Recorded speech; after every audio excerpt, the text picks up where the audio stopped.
Assalamualaikum warahmatullahi wabarakatuh. Perkenalkan, nama saya Tinika Ramesya dengan NIM F0271241041010 dari Program Studi Diploma 3 Perpustakaan Fakultas Keguruan dan Ilmu Pendidikan Universitas Tanjung Pura. Teman-teman sekalian, kembali lagi bersama saya yang kali ini akan kembali menceritakan cerita rakyat kepada kalian. Nah, kali ini judulnya adalah Legenda Putri Tujuh. Masih dengan buku yang sama teman-teman, ceritanya seperti buku yang satu ini. Oke. Nah, baiklah, tanpa membuang waktu lagi, marilah kita mulai ke ceritanya. Oke, teman-teman sekalian, cerita ini bermula di kerajaan yang bernama Sri Bunga Tanjung. Kerajaan Sri Bunga Tanjung ini dipimpin oleh seorang ratu yang bernama Ratu Cik Sima.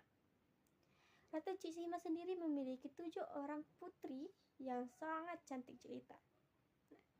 Walaupun dipimpin oleh seorang ratu yang mestinya adalah seorang perempuan, kerajaan Sri Bunga Tanjung ini begitu damai, kerajaannya makmur dan juga rakyat hidup sejahtera.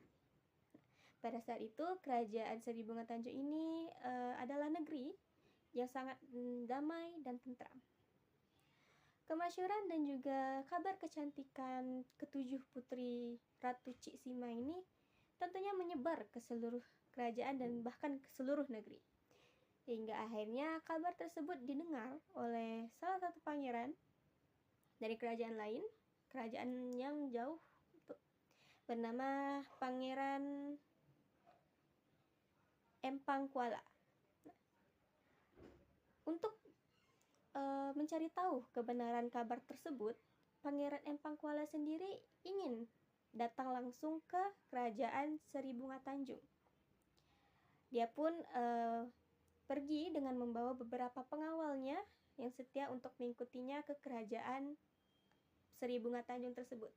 Nah, ketika kapal ini sudah sampai di pelabuhan kerajaan Sri Bunga Tanjung, Pangeran Empang Kuala ini pun menyamar sebagai rakyat biasa beserta pengawalnya, menyamar sebagai rakyat biasa agar mereka ini lebih leluasa mencari dan mengeksplor negeri tersebut. Nah, sudah beberapa hari mereka menjelajahi negeri tersebut, hingga akhirnya mereka sampai ke salah satu sungai yang merupakan juga tempat yang pemandian, teman-teman. Dari dari pemandian tersebut dikenal sebagai Umai atau Landak. Pemandian di dekat Umai atau Landak. Nah, di sana ada pangeran tersebut pun melihat ada 7 gadis cantik yang sedang mandi di sungai tersebut. Sungai dengan air yang begitu jernih dan juga mestinya bersih ya teman-teman ya. Nah, Pangeran Landak melihat 7 putri tersebut dan langsung menunjuk ke rombongannya untuk memberitahu mereka apa yang dia lihat. Konon, sejak saat itu daerah tersebut dinamai dengan nama Dumai, karena tadi pemandiannya di dekat Umai atau Landak. Lama rombongan pangeran ini mengamati ketujuh putri cantik yang sedang mandi tersebut, diam-diam dari balik semang, hingga akhirnya hati pangeran pun jatuh cinta kepada salah satu putri tersebut. Sang rombongan ingin mencari tahu putri mana yang pangeran ini jatuh hatinya. Ternyata pangeran sendiri luluh jatuh cinta kepada sang putri bungsu. Tanpa berlama-lama lagi pun kerajaan Empang Kuala yang kerajaan pangeran ini langsung menghadap ke kerajaan kerajaan Seribunga Tanjung. Kali ini pangeran sudah tidak menyamar lagi dan langsung menghadap sang ratu untuk melamar putri bungsu tersebut. Akan tetapi dari tradisinya kerajaan Seribunga Tanjung ini, yang harus menikah duluan adalah kakak sulung pertama, ya, anak sulung atau kakak pertama. Sang bungsu ini tidak boleh melewati kakaknya untuk menikah. Nah, mendengar jawaban tersebut tentunya membuat Pangeran Empang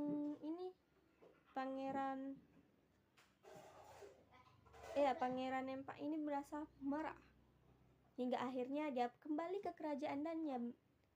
kerajaannya dan menyatakan perang kepada kerajaan Seribunga Tanjung. Sang ratu yang menghadapi ancaman tersebut, menghadapi kemarahan sang pangeran yang menyatakan perang, langsung menyembunyikan anaknya di sebuah gua agar anaknya aman dari peperangan ketujuh putrinya ini. Nah, perang yang terjadi pun makan waktu yang cukup lama, banyak dan memakan banyak korban, mulai dari prajurit, pelayan maupun bahkan rakyat yang tidak berdosa sekalipun. Nah, sebelum sang peperangan terjadi, sang ratu memberikan para putrinya ini perbekalan yang cukup selama 3 bulan. Ketujuh putrinya ini dapat bekalan dari sang ratu, tapi hanya cukup hingga 3 bulan. Sedangkan peperangan besar yang terjadi waktu itu begitu besar yang akhirnya membuat sang ratu pun lupa untuk mungkin menambah perbekalan anaknya. Nah, dilanda oleh keadaan yang tidak menguntungkan karena kerajaan Seribunga Tanjung ini hampir kalah, akhirnya sang ratu pun mau tidak mau meminta bantuan teman jinnya untuk membantunya. Konon katanya hingga sekarang bukit tempat jin tersebut bertapa dikenal dengan nama Bukit Jin. Dengan kekuatan jin tersebut yang hebat, akhirnya kerajaan Seribunga Tanjung pun menang melawan kerajaan Pangeran Empang. Putri tersebut pun sang ratu pun dengan gembira akhirnya langsung ingin membebaskan dan menjemput anaknya ketujuh putrinya ini dari gua yang sang ratu ini tepati, dari gua yang sang 7 putri ini tepati. Namun alangkah terkejutnya ratu bahwa ketujuh putrinya ini telah tiada dalam gua tersebut, dikarenakan seperti tadi teman-teman yang saya bilang bahwa perbekalan mereka ini hanya cukup memakan 3 bulan saja, sedangkan peperangan besar tersebut terjadi hingga 4 bulan. Ditambah dengan banyaknya jumlah putri yang merupakan 7 orang, tentunya perbekalan ini tidaklah cukup bagi mereka.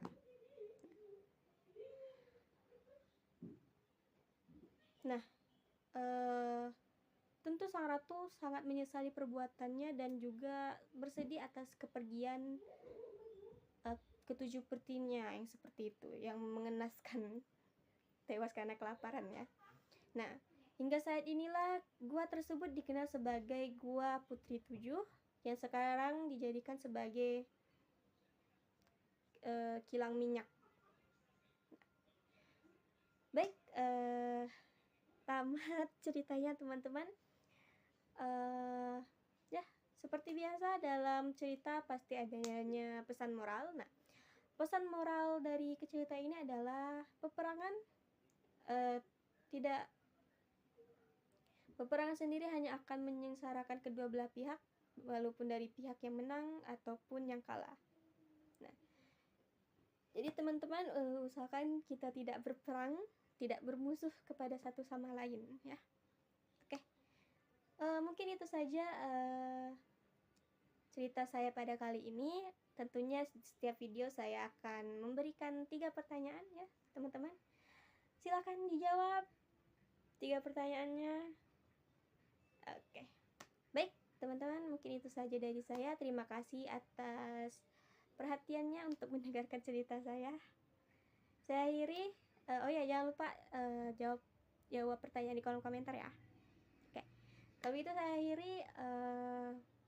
Assalamualaikum warahmatullahi wabarakatuh. See you next time.